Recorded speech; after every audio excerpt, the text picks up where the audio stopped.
Hey, thank you. We are the Chelsea Football FanCast, and I'm Stanford Chidge, and I've been looking forward to this part of the show for months and months and months. And the reason is because it's took that long for it to come out.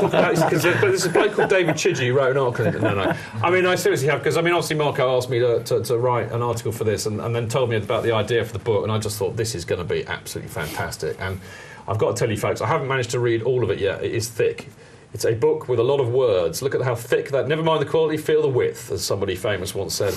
I tell you, but, what I have read of it is not disappointed, and I'm so looking forward to this. So, before we do that, I'm actually going to read out a little... I think there's a kind of a bit in the... I'm not stuck on pause. I'm just trying to remember what I was going to say. There's a bit in the preface which kind of sums up what this book is all about. And if I can find it, I'll read it out. Of course, I can't now, typically, but there you go. But where is it? Where is it? Here we go. Well, that's how it... When journalists begin their reports by... No, it's not that bit. I can't find it anyway. Let's talk about the blooming book. Let's talk about the blooming book. For goodness sake, Marco, save me, rescue me from the humongous hole I have just leapt into head first. I mean, the first thing I want to ask you really, why a book on the Roman era, and when did you get the idea? I think it was on the way home from Munich, actually. And somebody said to me, "Are you going to write a book about this?" And I thought, you know what? There's going to be so many books about Munich and magazines. Yeah. What about something that leads up to Munich? So, that's when the idea... Because it's a natural closing chapter, isn't it, Munich? Yeah, well, I mean, I kind of thought, well, was it now 9 years? So 10 years. And then kind of I'd had the idea for the title ever since seeing the Making History, Not Reliving It flag, of which there is a photograph. I've no idea if somebody out there can tell me who that flag belongs to, because I haven't seen it since Moscow, which is where the photograph of that flag was taken. That's where the idea for the title came from, and it's really annoying a few people out there of the red-shirted persuasion. I found the thing I wanted to read now, because it was actually where the blooming tag was stuck. I don't know why I was looking on the... Gary did shut that out as well. Is that why the tag How did he know that? Because we can see it. You can see it 2 tags. Yeah, but I was looking at this. This sums this book up brilliantly. I will have my cake and eat it too. Right, he says, I never thought I'd live to see the day... You could read it out, Marco. You I haven't got my glasses on. Haven't you? OK. Well, do you want to read it out? I think it would be more appropriate if you did. Go on, you read it. OK, all right. I look like he says, I never thought I'd live to see the day that Chelsea won the league, never mind the Champions League. Looking back over the past decade, I've been fortunate enough to see Chelsea win 11 major trophies and, in the process, visited 21 countries, making many great friendships along the way. And so for all of this, and maybe just a little bit more, I'd like to say thank you, Mr. Abramovich. Thanks to you, Chelsea have made and continue to make history. Thanks to you, every trophy that we win is one that they cannot win. Thanks to you, we can still sing songs like Have You Ever Seen Gerrard Win the League? And 8 years and you've won not very much. Hopefully 9 soon, then 10. Thanks to you, Tottenham Hotspur supporters' hopes of winning anything significant remain forlorn. Just weepy, woozy, sleepy, simple dreams. And that last fact, and I mean this from the bottom of my heart, deserves the greatest thank you of them all. And I just thought that, absolutely. I mean, this man can write, man. I tell you, he can write. But, for me, that absolutely summed the whole ethos of it up. Can I just say something, actually? I mean, there's a lot of things, it's my book and all this, but there are 2 other people involved in this, which are my great friends. Can we mention them and talk about Kelvin them Barker to us? And he who cannot be named. Well, there we go. We would love to mention on there. Yeah, we'd love to mention the third person, but we can't. So he is known to us as he who must not be named. But it is a collaboration, and actually, what is interesting, it's a very good little segue there, Marco, because this is not the first time that you 3 have collaborated on a book, of course, because you did Chelsea here, Chelsea there. Yeah. And there's a theme growing here, because, I mean, Kelvin, of course, many people who listen to this show and watch it will know that he wrote Celery following Chelsea in the 80s, which I think is the definitive piece of work on that period of Chelsea's history. I'm allowed to say history. And of course, Chelsea at Chelsea, there was the definitive book on one day in Chelsea's history, but in reality, probably covering about 2 or 3 year period before that in many respects. I absolutely think that this is going to go down, as I said in the intro, as the definitive piece of writing on the first 10 years of Abramovich. But, you know, in terms of how you thought about the structure and how you included, did you kind of deviate too much away from the previous books, or was it much the same in terms of structure? I think a lot of people who read Chelsea Here, Chelsea There, kind of enjoyed, like, you know, the involvement, being taken down memory lane, just in respect of not just football, but what was going on in the world. At that time, music, news, and then also that book gave supporters who were there on that particular day the opportunity to share their memories.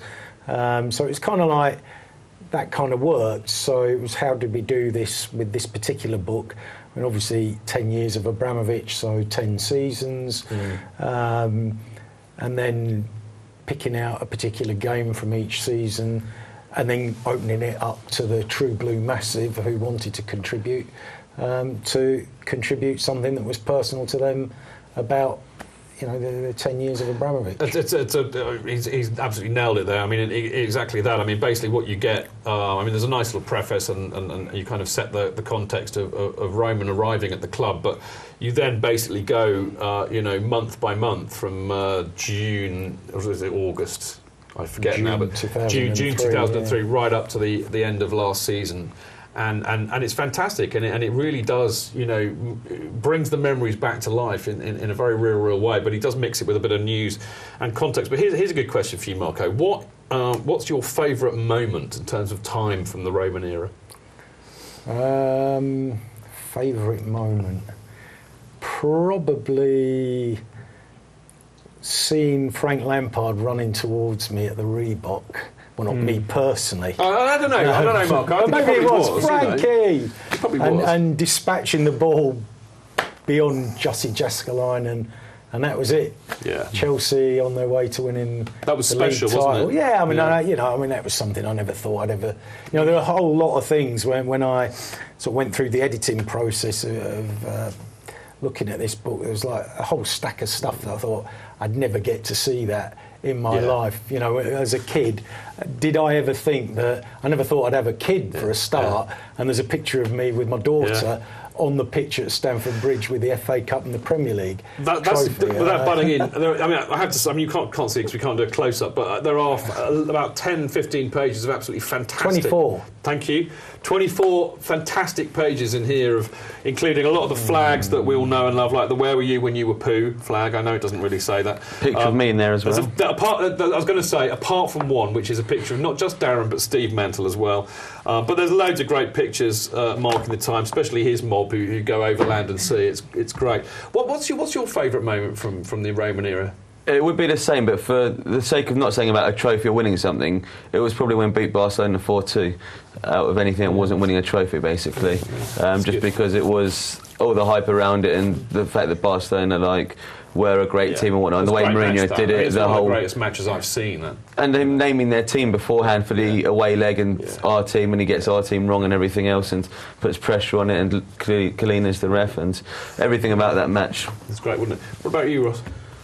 I don't know. It's really, there are just too many. I mean, I know we lost, but the Moscow final for me, I was like, well, we're watching Chelsea play in a Champions League final for the European Cup. Probably my most. That's probably my worst moment of the entire, because I missed it all, because I was in that stupid, you know, gallery trying to direct Ricky Bloomin' Tomlinson. So, you know, that's the kind of thing when you know that the devil is truly farting in your face. When on Champions right there, mate. When your club's first appearance in a Champions League final, you can't be there because you are having to direct Ricky Tomlinson, a Scouser, in a shonky theatre in Runcorn. But that is another book.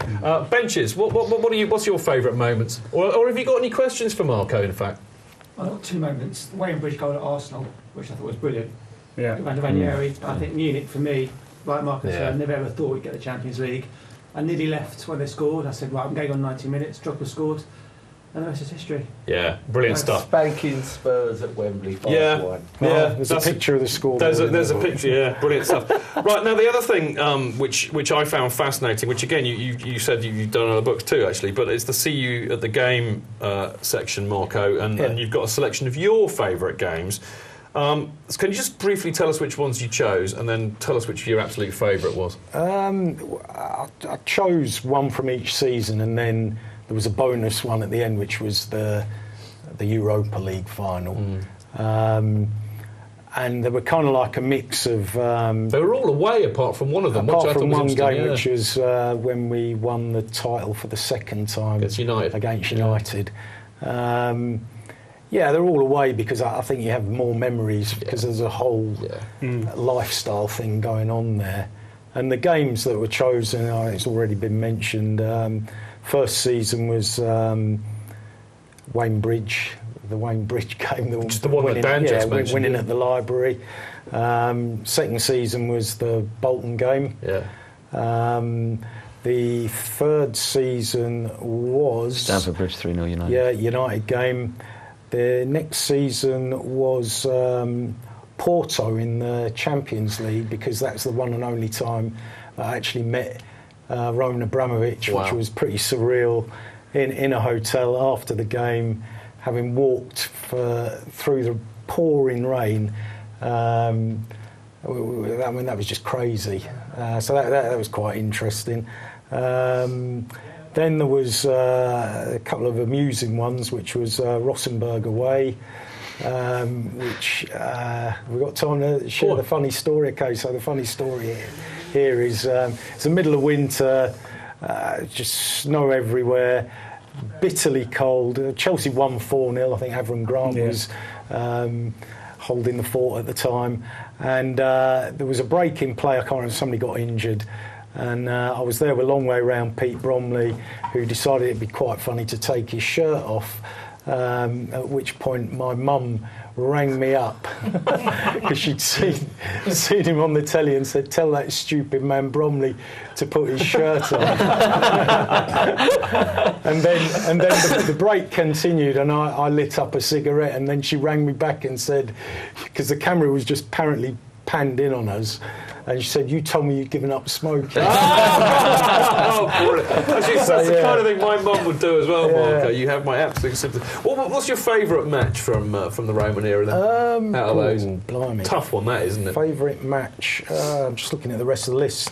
So Juventus, that was... the 2-2. Well, yeah, that was great, because we stayed in this hotel, which was part of the old Fiat building, and we got the guys who ran it were all Torino fans, so they were up for it the night before, and they said, "Tomorrow we've got a special surprise for you guys." So, "Oh, what's that?" And he said, "Come with us."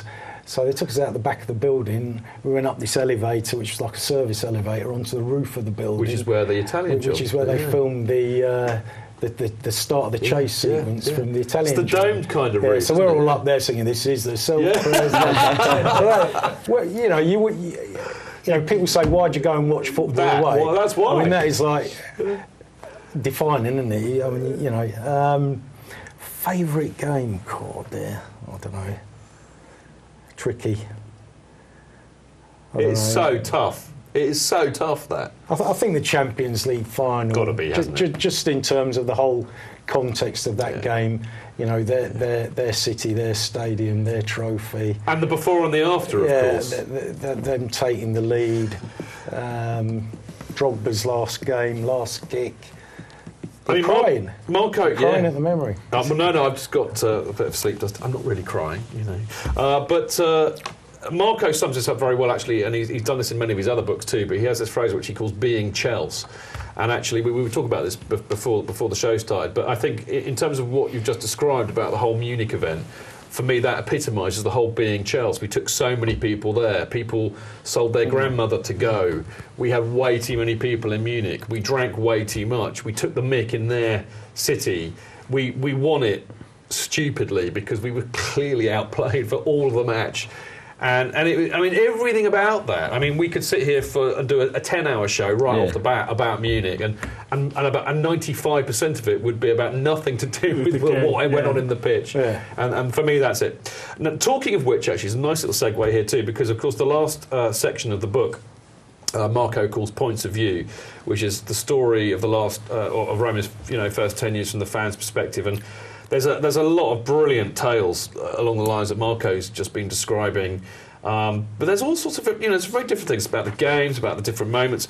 Also a little bit of politics in there. A lot of people have written articles that are, basically saying, well, it's been great, but there are things that haven't been so great, So there's the good things about Roman, the bad things about Roman.